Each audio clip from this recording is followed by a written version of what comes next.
In the Amish, I was taught that modesty is to wear your Amish dresses, the Amish head covering, the Amish clothes that you have to wear, which is part of the church ordinum.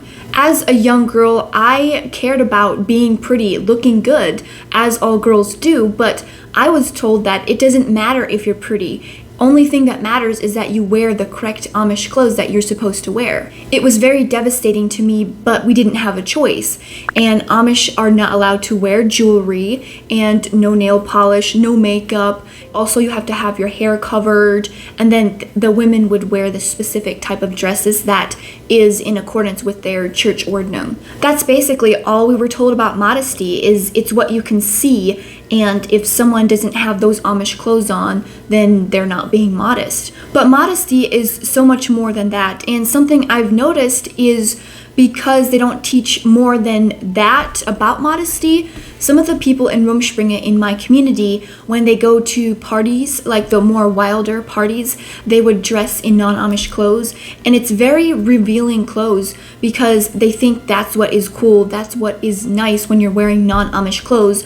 Otherwise, in public and at home, they would always have to wear their Amish dress. Usually, their parents wouldn't even know that they are not dressed Amish in the parties. Modesty means to be decent, and it's about your attitude and your behavior and your inner character. We absolutely can dress beautifully and fashionably, and it does matter what clothes we wear as well. Our outward appearance does matter. In 1 Timothy 2:9 and 10, it says, "Likewise, I want women to adorn themselves with proper clothing, modestly and discreetly, not with braided hair or gold and pearls or expensive apparel, but rather by means of good works, as it is proper for women making a claim to godliness."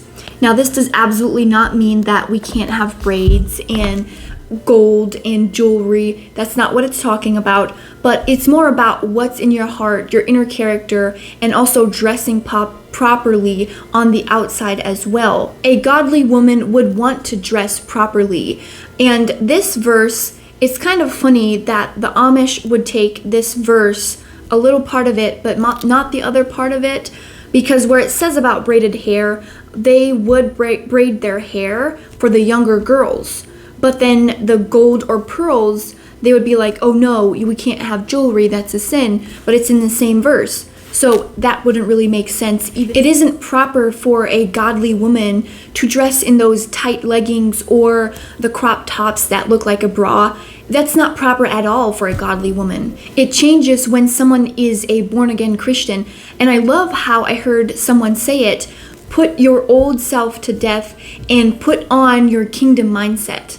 I want to read a very interesting passage to you. It's Proverbs 7:10. It says, "And behold, a woman comes to meet him, dressed as a prostitute and cunning of heart." So it has to do with your heart.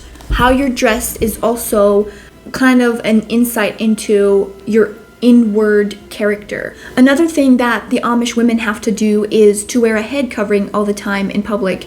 And that also was cultural, which you can read that in Corinthians. A lot of people argue about this, but I have studied this very deeply because I had that question as I was living the Amish. I was told you have to wear a head covering all the time, but it was cultural back in the day, and you can wear a head covering if you want. It doesn't matter. It's not that big of a deal. Another thing that I have noticed is like a lot of cross-dressing, and something I want to point out in the Bible, Deuteronomy 22:5, it says, "A woman shall not wear a man's clothing, nor shall a man put on a woman's clothing, for whoever does these things is an abomination to the Lord our God." It doesn't mean that women can't wear pants. That's kind of what the Amish would say, I think. But there is specific clothes that is meant to cover a woman's body and specific clothes for a man.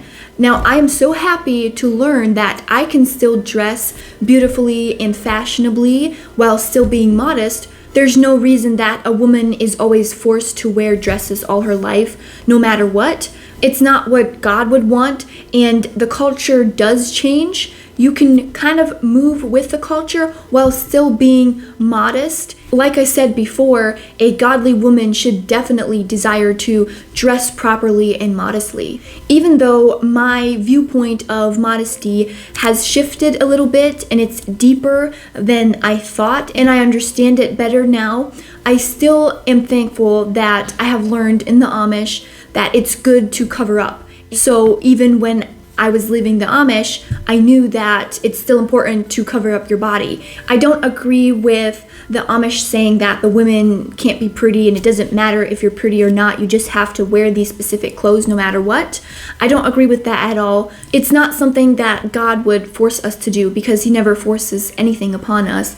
And also, the culture nowadays, it's very hard to actually find proper modest clothing. It really is. I've had quite a time since leaving the Amish to find proper clothing, and I'm still learning, still trying to fill up my wardrobe. It was one of the harder things for me as I was leaving the Amish. Thank you for watching, and remember to dress properly.